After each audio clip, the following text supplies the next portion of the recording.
funérailles de Sylvia Mafosa au Zimbabwe. Elle a été tuée lors des violences post-électorales à Harare.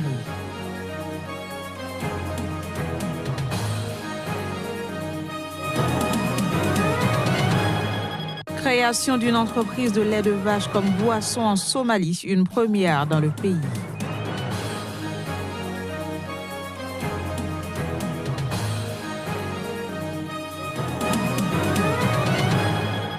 Puis apparition de nouveaux genres journalistiques en Côte d'Ivoire, il s'agit du fact-checking.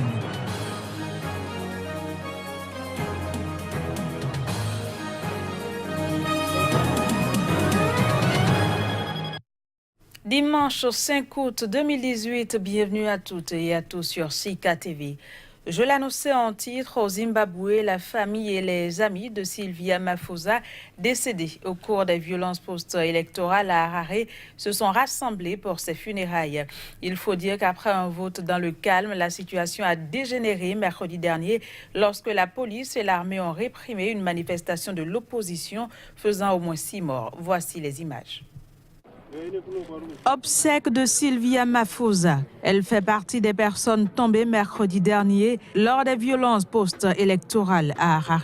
Sa famille et ses amis lui rendent ainsi un dernier hommage. Outre Sylvia Mafosa, 5 autres victimes sont à déplorer lors de ces événements. Pour rappel, mercredi, l'armée et la police zimbabwéenne ont maté à Harare une manifestation de l'opposition qui criait à la fraude lors des élections législatives et présidentielles du 30 juillet, remportée par le président sortant Emmerson Mnangagwa et son parti, la ZANU-PF, au pouvoir depuis 1980. Pour ses premiers scrutins depuis la chute de Robert Mugabe, tombé en novembre à la suite d'un coup de force de l'armée, son successeur et ancien bras droit Emmerson Mnangagwa avait promis des élections justes et pacifiques. Mais certains Zimbabwéens estiment que la répression de mercredi a douloureusement rappelé les pratiques de l'ère Mugabe. Suite aux violences, Emmerson Mnangagwa a appelé les populations à l'apaisement. Depuis sa victoire contestée, une vingtaine d'opposants sont emprisonnés. Au Kenya, Faisal Mohamed Ali, régulièrement présenté par la presse locale comme un baron du trafic d'ivoire dans le pays et condamné en 2016 à 20 ans de prison, a été acquitté vendredi en appel. Toutefois, les services du procureur ont encore la possibilité de contester ce jugement. Reportage. La juge Dora Chepkoni de la Haute Cour de Mombasa au sud-est de Kenya a estimé que la condamnation en première instance était inconstitutionnelle car fondée sur des éléments de preuve discutables ou insuffisants. Les éléments en charge qui ont justifié la condamnation de l'accusé comportent de grosses lacunes et des doutes, a déclaré la magistrate. Ali avait été arrêté en Tanzanie en décembre 2014, puis extradé vers le Kenya où il était recherché depuis la découverte en juin 2014 de plus de 2 tonnes d'ivoire, 228 défenses d'éléphants et 74 morceaux d'ivoire. Tout ceci d'une valeur estimée à 4,2 millions de dollars dans un entrepôt de Mombasa, principal port d'Afrique de l'Est, sur la côte kenyane. L'accusation l'avait présenté comme l'acteur principal d'un réseau de crimes organisés s'étendant des parcs africains au marché asiatique, principale destination pour l'ivoire de contrebande. Ali niait toutes ces accusations. Sa condamnation en juillet 2016 à 20 ans de prison avait été accueillie avec soulagement par les défenseurs de la faune dans un dossier considéré comme un test de la volonté des autorités kenyanes de s'attaquer au braconnage. En effet, en avril 2016, le président kenyan Uhuru Kenyatta avait procédé à la destruction de la quasi-totalité du stock d'ivoire du pays, martelant que personne n'avait de commerce à faire avec l'ivoire. Environ 30 000 éléphants sont abattus chaque année en Afrique pour leur défense par des braconniers de mieux en mieux équipés. La conséquence est dramatique. Additionner les morts naturelles et celles imputées aux braconniers surpassent le taux de reproduction de l'espèce dont la population est désormais estimée entre 450 000 et 500 000 individus en Afrique. Nouvelle épidémie d'Ebola en RD Congo. L'Organisation mondiale de la santé a averti vendredi que les difficultés allaient être maximales pour enrayer l'actuelle crise. Voici le point. L'OMS considère désormais que le risque pour la santé publique est élevé à l'échelle nationale et régionale. À l'échelle mondiale, le risque est actuellement considéré comme faible. En effet, la maladie a été signalée à Mongina, située à 30 km au sud-ouest de Beni, dans la province troublée du Nord Kivu, dans l'est de la RDC. Cette épidémie de la fièvre hémorragique à virus Ebola sévit dans une zone de guerre où les humanitaires ne se déplacent pas sans escorte armée. La situation ne favorise pas une intervention aisée sur le terrain. Plus d'une centaine de groupes armés opèrent à l'intérieur et autour du Nord Kivu, dont au moins 20 sont très actifs. Selon le directeur général adjoint de l'OMS en charge des réponses d'urgence, même si les équipes ont accès aux villes de Mangina et Beni, elles ne savent pas dans quelle mesure compter sur des escortes armées pour identifier les contacts des patients à l'extérieur de ces petites villes. Or, l'identification la plus rapide des contacts est l'un des éléments principaux de la lutte contre Ebola. Il a également été mis en exergue les difficultés liées à la présence de nombreux déplacés internes dans la région et au mouvement de la population vers l'Ouganda voisin, où les humanitaires ont été mis en état d'alerte pour identifier tout cas suspect. 4 cas ont été confirmés par les laboratoires. Un des décès est un personnel sanitaire. La souche de l'épidémie est très probablement la souche Zaïre, la plus mortelle, mais contre laquelle il existe un vaccin expérimental sûr et efficace qui a pu être utilisé dans la précédente épidémie. De retour dans son pays, la République démocratique du Congo, l'opposant Jean-Pierre Bemba a fait son premier point de presse depuis 10 ans. Il a à cette occasion demandé au gouvernement congolais de calmer le jeu pour des élections apaisées. Voici les précisions. L'ex-chef de guerre congolais Jean-Pierre Bemba a déposé ce jeudi sa candidature à la présidentielle en République démocratique du Congo et ce, au lendemain de son retour triomphal à Kinshasa, après 10 ans derrière les barreaux d'une prison de la Cour pénale internationale. Après son retour en République démocratique du Congo, Jean-Pierre Bemba a fait son premier point de presse depuis 10 ans. Je veux dire aux autorités du pays, pour calmer le jeu, faire en sorte que ces élections qui doivent se préparer soient inclusives et qu'on trouve une solution pour que M. Katumbi puisse rentrer dans le pays.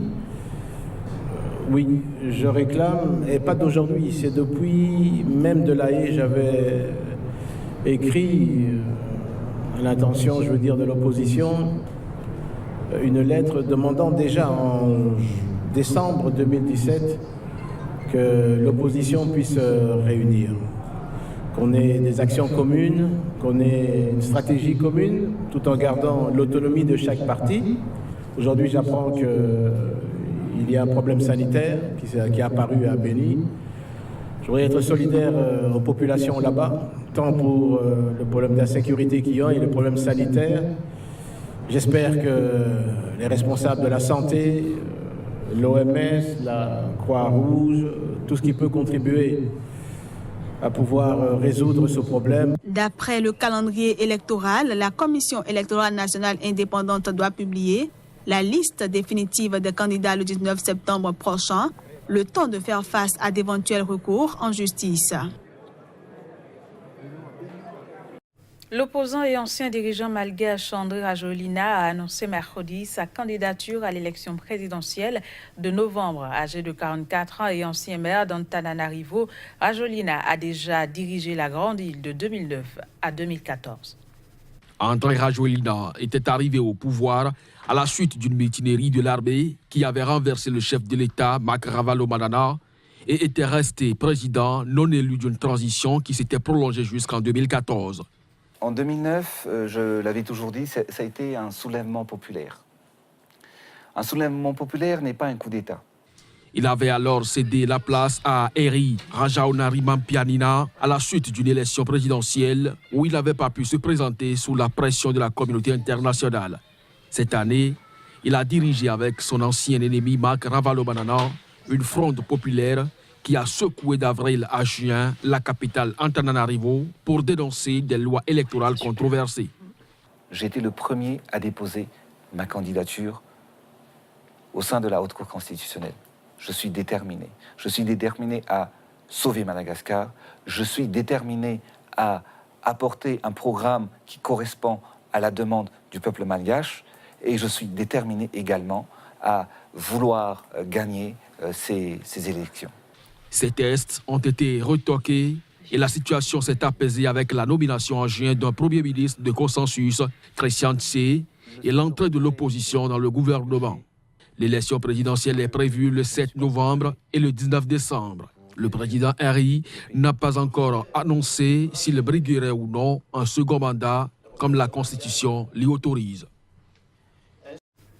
Les attentats terroristes sont le pain quotidien de la population somalienne. Mais cela n'a pas découragé un Somalien de la diaspora de rentrer au pays pour lancer son entreprise de lait de vache à boire, la première de la Somalie, et ce malgré les réticences traditionnelles de la population à consommer du lait de vache. Reportage. Faire boire du lait de vache à ses compatriotes, c'est le pari fou d'un Somalien tout juste rentré au pays après 25 ans d'exil au Royaume-Uni. L'entrepreneur optimiste a décidé de braver la menace constante d'attentats terroristes à Mogadiscio pour lancer son usine. L'un de nos principaux défis est l'insécurité. Parfois, ma camionnette ne peut pas livrer le lait aux clients parce que les forces de sécurité bloquent les rues. L'usine pasteurise et conditionne 2000 litres de lait par jour. Le patron de cette toute jeune entreprise est prêt à révolutionner les habitudes alimentaires de ses compatriotes. En Somalie, on considère en général que le lait de vache frais est mauvais pour la santé et on lui préfère le lait en poudre ou de chamel. Le lait frais est très bon, nos clients commencent à en consommer. Quand nous passons commande, le lait est livré en temps et en heure et les patrons de cette société sont très impliqués pour la communauté locale. Son lait, le patron de l'usine l'achète à des sociétés d'élevage de vaches basées à Mogadiscio, comme Some Milk, qui produit également ses propres yaourts. Pour le propriétaire, les affaires se portent plutôt bien.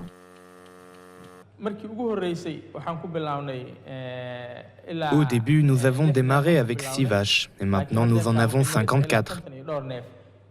Nous en avons acheté certaines et d'autres sont nées ici. Nous produisons maintenant 600 litres de lait par jour.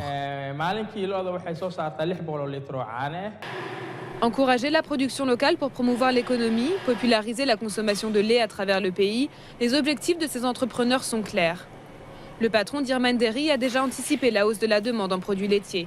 Il voudrait bientôt multiplier par 5 sa production. Avec l'explosion d'Internet et des réseaux sociaux, des informations vraies ou fausses sont partagées par des milliers de personnes, dont des journalistes qui ne prennent pas toujours le soin de les vérifier. Face à cette situation est né un nouveau genre journalistique, le fact-checking. Un atelier de formation s'est tenu dans ce cadre à Abidjan, en Côte d'Ivoire. Dans cette salle de rédaction d'une télévision privée à Abidjan, des professionnels du média passionnés par le journalisme d'investigation sont initiés au fact-checking. L'essor du fact-checking dans la pratique journalistique amène souvent ceux qui le découvrent à se demander s'il peut être assimilé au journalisme d'investigation.